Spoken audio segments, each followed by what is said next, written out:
Hi hello నమస్తే and welcome to Annie's career talks. Last వీడియోస్లో మనం స్టడీ టెక్నిక్స్ గురించి మాట్లాడడం జరిగింది. First thing 25 minutes study technique and సెకండ్ది అండర్స్టాండ్ డోంట్ మెమరైజ్. సో ఈ రెండు టెక్నిక్స్ ఉపయోగించి పిల్లల్లో స్టడీస్ మీద ఇంట్రెస్ట్ ఇంకొంచెం ఎలా బెటర్ వెర్షన్లో ఇంప్రూవ్ చేయొచ్చు అన్న విషయం చెప్పడం జరిగింది. సో అలాంటి టాపిక్లోనే ఇప్పుడు ప్రజెంట్ సిచ్యువేషన్కి best fit one of the topic తీసుకొని మీ ముందుకు వచ్చాను. నేను కొన్ని స్కూల్స్ విజిట్ చేసినప్పుడు చాలామంది పేరెంట్స్ టీచర్స్ నాతో చెప్పే కామన్ థింగ్ ఏంటంటే, మా పిల్లలు చాలా సిన్సియర్గా చదువుతారు బట్ ఎగ్జామ్కి వెళ్ళేటప్పటికి పానిక్ అయిపోతారు, ఎందుకో తెలియదు అని. This is very common problem. Students panic అవడం అనేది వాళ్ళ తెలివితేటలకు లేకపోతే వాళ్ళ హార్డ్ వర్క్కి సంబంధం లేని విషయం అనమాట. Even they are intelligent and hard working students, panic is nothing to do with their intelligence or hard working nature. So ఈరోజు మనం అసలు అలా ఎందుకు జరుగుతుంది అనే విషయాన్ని ఎక్స్ప్లెయిన్ చేద్దాం. సో ఈ పాటికి మీ అందరికీ అర్థమైపోయి ఉంటుంది. ఈరోజు మన టాపిక్ వచ్చేసి why hard working students still panic in exams and what to do with it and how to handle it. Why students panic అన్న ఈ టాపిక్ని మనం 4 పాయింట్స్లో ఎక్స్ప్లెయిన్ చేయడానికి ట్రై చేద్దాం. First point, hard work without exam conditioning. అంటే మనం రోజువారీ ఎగ్జామ్స్కి లేకపోతే స్కూల్లో పెట్టే ఎగ్జామ్స్కి నార్మల్గా ప్రిపరేషన్ వేరుగా ఉంటుంది, ఎగ్జామినేషన్కి వేరుగా ఉంటుంది. కాదనట్లా, హార్డ్ వర్క్ చేస్తాం, సిన్సియర్గా ప్రిపేర్ అవుతాం, కానీ ఎగ్జామ్ కండిషనింగ్కి తగ్గట్టుగా మనం ప్రిపేర్ అవుతున్నామా లేదా, ఎగ్జామినేషన్కి ఎగ్జామినేషన్ హాల్కి లేదా మన జనరల్ ప్రిపరేషన్కి డిఫరెన్స్ ఏంటంటే, ఎగ్జామినేషన్ హాల్కి పర్టికులర్గా మనకు ఒక టైం రెస్ట్రిక్షన్ ఉంటుంది. 3 hours పర్టికులర్ టైం. మనం ఎంత పర్ఫామ్ చేసినా, ఎంత ప్రజెంట్ చేసినా, ఎంత రైట్ చేసినా ఆ 3 hours మనం కంప్లీట్ చేయాల్సి ఉంటుంది. Second thing, no silence. మనం ఎంత కంఫర్ట్ జోన్లో స్కూల్లో ఎటువంటి ఎన్విరాన్మెంట్స్లో చదువుతామో మనకి ఐడియా ఉంది, బట్ ఎగ్జామినేషన్ హాల్కి వెళ్ళేటప్పటికి కంప్లీట్ సైలెన్స్ మెయింటైన్ చేయాలి. అది కొంచెం కష్టం అనిపిస్తుంది. Third thing, invigilator. మనం చదివేటప్పుడు జనరల్గా టీచర్స్ లేకపోతే ఇంట్లో చదివినప్పుడు పేరెంట్స్ ఇట్లా వాళ్ళతో కమ్యూనికేట్ చేసుకుంటూ కొంచెం మాట్లాడుకుంటూ చదవడం అది కామన్ థింగ్. బట్ ఎగ్జామినేషన్ హాల్కి వెళ్ళేటప్పుడు ఈవెన్ మన తల కొంచెం పక్కకు తిప్పడానికి కూడా వీలు లేకుండా చాలా స్ట్రిక్ట్ రూల్స్ ఫాలో అవుతూ ఎగ్జామ్ రాయాల్సి ఉంటుంది. మన పక్కన కూర్చునే వాళ్ళు కూడా కొన్ని సందర్భాల్లో తెలియచ్చు, తెలియకపోవచ్చు. సో అటువంటి ఒక కొత్త సిచ్యువేషన్ని ఎగ్జామ్ కండిషనింగ్ అంటాం కదా.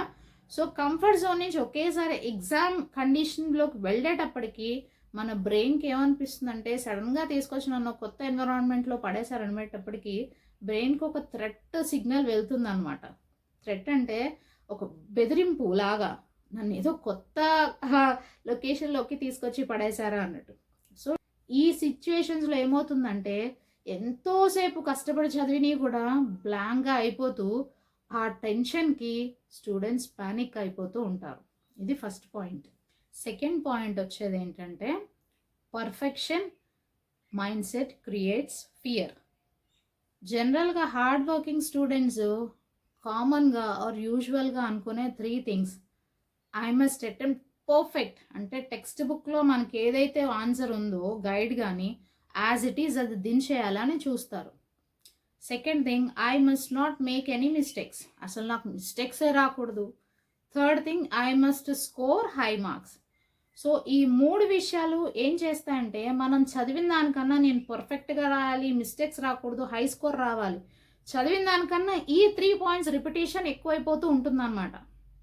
ఈ రిపిటేషన్ ఏమవుతుందంటే, చదివిన దాన్ని పక్కన పెట్టేసి perfection, no mistakes, high score అనేవి మైండ్కి ఓవర్లోడ్ అయిపోతూ ఉంటాయి.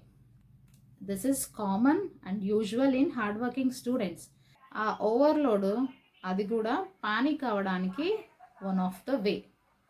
సో ఇందాకట్లాగే ఎప్పుడైతే బ్రెయిన్కి ఓవర్లోడ్ అయిపోయింది అనుకుంటుందో, ఇట్ సడన్లీ షట్స్ డౌన్, మొత్తానికి బ్లాంక్ చేసేస్తుంది. ఎగ్జాంపుల్, ఒక ట్యాప్కి మనం వాటర్ ట్యాప్కి ఒక పైపు పెట్టాం, కొంచెం స్లోగా ఇస్తున్నాం, ప్రెషర్ స్లోగా ఇచ్చి దానికి వాటరింగ్ చేస్తున్నాం అనుకోండి ప్లాంట్స్కి, ఓకే నార్మల్గా అయితే వస్తుంది. బట్ ఎప్పుడైతే మనం ఆ పైప్కి ఒక ఫింగర్ అడ్డంగా పెట్టి ప్రెషర్ అనేది ఇస్తూ ఉంటామో, ఓవర్లోడ్ అయిపోతూ ఉంటుంది కదా వచ్చే పైప్లో. సో సడన్గా ఏమవుతుంది, బ్రెయిన్ షట్ డౌన్ అయినట్టు ఈ పైప్ ఆ ట్యాప్ నుంచి డిలీట్ అయి కింద పడిపోవడం ఇట్లాంటివి జరుగుతూ ఉంటాయి. సో ఆ బ్రెయిన్కి కూడా ఓవర్లోడ్ అయిపోయినప్పుడు ఉన్న వాటిని మొత్తం బ్లాంక్ చేసేస్తుంది. మనకి పర్ఫెక్షన్ అనేది ఎప్పుడు ఉపయోగపడుతుంది? లెర్నింగ్ స్టేజ్లో ఉపయోగపడుతుంది. పర్ఫెక్ట్గా ఎగ్జాక్ట్గా కాన్సెప్ట్ మనం నేర్చుకోవడానికి. బట్ పర్ఫార్మెన్స్ స్టేజ్ వచ్చేటప్పటికి పర్ఫెక్షన్ ఈజ్ వెరీ డేంజరస్. ఎప్పుడు కూడా మనం చదివింది ఎగ్జాక్ట్గా కాకుండా మన ఓన్ అండర్స్టాండింగ్ తోటి ప్రజెంట్ చేయడం అనేది చాలా ఇంపార్టెంట్. మనం ఇప్పుడు వరకు 2 పాయింట్స్ చూసాం కదా. Hard working without exam conditioning ఒకటి, సెకండ్ది పర్ఫెక్షన్. సో ఈ 2 పాయింట్స్ ఏంటంటే ఎక్కడ స్టూడెంట్స్ పానిక్ అవుతున్నారన్న సందర్భాన్ని ఎక్స్ప్లెయిన్ చేసాం. థర్డ్ పాయింట్ వచ్చేసప్పటికి one simple practice students don't do. This is where actually students fail. మనం ఫస్ట్లో ఎగ్జామ్ కండిషనింగ్కి తగ్గట్టుగా చదువుతున్నాం అంటే ఆ ఎగ్జామ్ హాల్ సరౌండింగ్స్కి తగ్గట్టుగా ప్రిపేర్ అవుతున్నామా లేదా అని. సో 2 పాయింట్స్ ఎక్కడ పానిక్ అవుతున్నాయని చెప్పాం. మరి ఆ సిచ్యువేషన్ ఎలా హ్యాండిల్ చేయాలనేది కూడా చెప్పాలి కదా. సో ఈ థర్డ్ది అదే అనమాట, వన్ సింపుల్ ప్రాక్టీస్. మనం ఎగ్జామ్ సరౌండింగ్స్కి చెప్పాం. ఇప్పుడు ఎగ్జామ్ స్టైల్ థింకింగ్లో ఎలా చదవాలనేది చూద్దాం. మనం క్లాస్లో ఎగ్జామ్ రాసేటప్పుడు ఓకే 3 అవర్స్ టైమే ఇస్తారు. కానీ ఎగ్జామ్ వచ్చేటప్పటికి ఆ 3 అవర్స్లో మనం కంప్లీట్ చేసినా చేయకపోయినా ఎగ్జామ్ ఇన్విజిలేటరు మన చేతిలోంచి పేపర్ తీసేసుకోవడం జరుగుతుంది. సో ఆ 3 అవర్స్లో మనం ఎంత ప్రజెంట్ చేయగలం అనేది ఇంపార్టెంట్ కదా. సో దీన్ని మన ఇంట్లో ఎలా ప్రాక్టీస్ చేయొచ్చు అంటే ఒక పర్టిక్యులర్ సబ్జెక్ట్ తీసుకోండి. Maths, science, English, whichever subject or language you like. ఏం చేస్తారంటే ఒక 20 మినిట్స్కి టైమర్ సెట్ చేసుకోండి. ఆ 20 మినిట్స్లో మీకు ఆ సబ్జెక్టు ఎంతవరకు వచ్చు, ఎన్ని క్వశ్చన్స్ వచ్చు రాస్తూనే ఉండండి. Even if you forgot something in between, మధ్యలో ఒకవేళ మర్చిపోయినా ఆ గ్యాప్ వదిలేసి లేకపోతే నెక్స్ట్ క్వశ్చన్కి వెళ్ళిపోయి 20 మినిట్స్ కంప్లీట్ అయ్యే వరకు మీరు ఎంతవరకు ప్రజెంట్ చేయగలరు, ఎంతవరకు నేర్చుకున్నారు అనేది అక్కడ రాసి 20 మినిట్స్ తర్వాత ఆఫ్ చేయండి. ఆ 20 మినిట్స్ తర్వాత మీరు ఎన్ని క్వశ్చన్స్ అటెంప్ట్ చేశారు, ఎంత పర్ఫెక్ట్గా అటెంప్ట్ చేశారు అనేది సైలెంట్గా కూర్చొని మీరు అసెస్ చేసుకుంటూ ఉంటే అసలు మీకు ఎంతవరకు పర్ఫెక్ట్గా నేర్చుకున్నారు, ఆ పర్టికులర్ టైంలో ఎంత పర్ఫెక్ట్గా ప్రజెంట్ చేయగలుగుతున్నారు అనేది తెలుస్తుంది. That is what exactly the exam style thinking కదా.